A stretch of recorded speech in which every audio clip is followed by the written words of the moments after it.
बेटा जी अस्सलाम वालेकुम। कल हम लोगों ने लास्ट लेक्चर में पढ़ा था स्ट्रक्चर ऑफ हार्ट के बारे में, यानी दिल के साख्त के बारे में।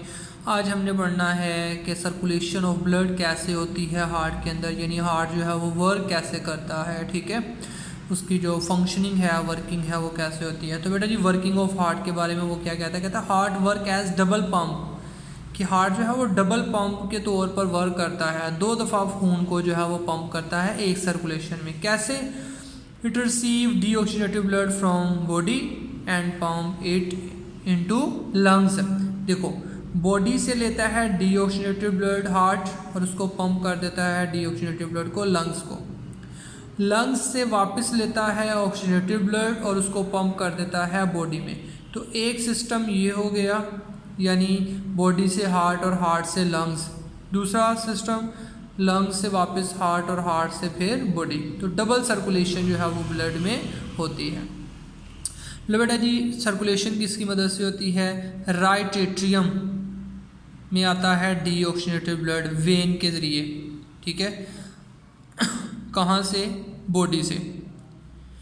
अब वेन 2 तरह की हैं, सुपीरियर वेना केवा जो अपर पार्ट ऑफ बॉडी यानी दिल से ऊपर वाले जो जिस्म के हिस्से हैं वहाँ से ब्लड लेकर आएगी, और इन्फीरियर वेना केवा जो कि लोअर पार्ट से ब्लड लेकर आएगी।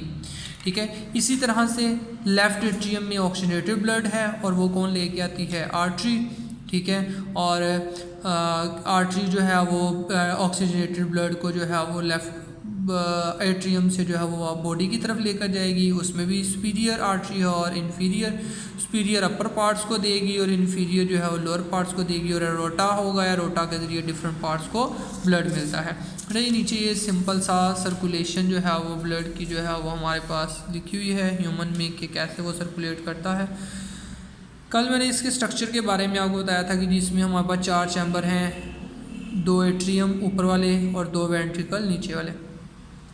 जी अगर ये राइट साइड है और ये लेफ़्ट साइड है हार्ट की, ठीक है, तो गौर करना, बॉडी से डीऑक्सीनेटेड ब्लड वेन के ज़रिए, ठीक है, कहाँ पर आया? राइट एट्रियम में। कहाँ पर आया? राइट एट्रियम में।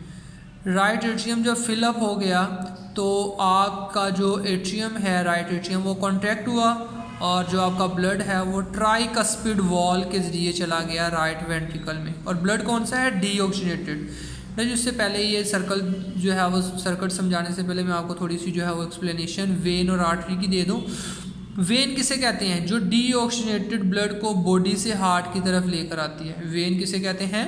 जो डीऑक्सीनेटेड ब्लड को बॉडी से हार्ट की तरफ लेकर आती है। यानी वेन होने के लिए ब्लड को बॉडी से हार्ट की तरफ ले जाना भी ज़रूरी है और ब्लड डीऑक्सीनेटेड होना भी ज़रूरी है। आर्टरी क्या होती है? जो ऑक्सीजनेटेड ब्लड को हार्ट से बॉडी की तरफ लेकर आएगी। जी यहाँ पर अगर आप देखें तो ब्लड जो है वो बॉडी से हार्ट की तरफ आ रहा है, इस वजह से इसे वेन कहा जा रहा है। और ब्लड भी कौन सा है? डीऑक्सीनेटेड, इस वजह से भी वेन कहा जा रहा है। ठीक है, ब्लड आया आपके एट्रियम में, एट्रियम कॉन्ट्रैक्ट हुआ तो ट्राइकस्पिड वॉल के ज़रिए जो आपका ब्लड है वो वेंट्रिकल में आ गया। ठीक है, राइट वेंट्रिकल में। राइट वेंट्रिकल जब फिलअप हुआ, आपका वेंट्रिकल कॉन्ट्रैक्ट हुआ तो आपका जो डीऑक्सीनेटेड ब्लड है वो चला गया आर्टरी में। जिसको आर्टरी क्यों कहा जा रहा है? क्योंकि आर्टरी वो होती है जो हार्ट से दूर लेके जाती है ब्लड को बॉडी की तरफ। तो ये हार्ट से दूर लेके जा रही है ब्लड को, ठीक है, लेकिन चूंकि इसके अंदर अभी तक ब्लड डीऑक्सीजनेटेड ही है, लेस ऑक्सीजन वाला ही है, इस वजह से हम खाली आर्टरी नहीं बल्कि पल्मोनरी आर्टरी कहेंगे। क्या कहेंगे? Pulmonary artery. आर्टरी क्यों कह रहे हैं? क्योंकि ये दिल से दूर लेके जा रही है खून। पल्मोनरी क्यों कह रहे हैं? क्योंकि इसमें डीऑक्सीजनेटेड ब्लड है। लो बेटा जी, पल्मोनरी आर्टरी ब्लड को जो है वो लंग्स की तरफ ले गई। कहाँ ले गई? लंग्स की तरफ जो है वो ब्लड को जो है वो मूव करवा कर ले गई। लो बेटा जी, लंग्स के अंदर ब्लड के अंदर ऑक्सीजन ऐड होगी, ऑक्सीजनेशन हुई। अब वहाँ से ये आपका ऑक्सीजनेटेड ब्लड मूव करता हुआ जो है वो वेन के ज़रिए, कौन सी वेन? Pulmonary vein. बेटा जी अब वेन इसको क्यों कहा जा रहा है? क्योंकि ये हार्ट की तरफ लेकर आ रही है ब्लड को, हार्ट की तरफ लेकर आ रही है, तो पल्मोनरी वेन कह रहे हैं। पल्मोनरी क्यों कह रहे हैं? क्योंकि वेन में डीऑक्सीनेटेड ब्लड होता है, इसमें ऑक्सीजनेटेड है, तो इसको पल्मोनरी वेन कहेंगे। तो लंग्स से पल्मोनरी वेन के ज़रिए आपका जो ऑक्सीजनेटेड ब्लड है वो लेफ़्ट एट्रियम में आएगा। लेफ्ट एट्रियम जब फिलअप हो जाएगा तो वो कॉन्ट्रैक्ट करेगा और ब्लड जो है वो बाइकस्पिड वॉल के ज़रिए आपके लेफ्ट वेंट्रिकल में आ जाएगा। लेफ्ट वेंट्रिकल कॉन्ट्रैक्ट करेगा तो आपका जो ब्लड है वो आर्टरी के ज़रिए मूव करता हुआ, कौन सा ब्लड, ऑक्सीजन वाला ब्लड आर्टरी के ज़रिए मूव करता हुआ जो है वो बॉडी में आएगा।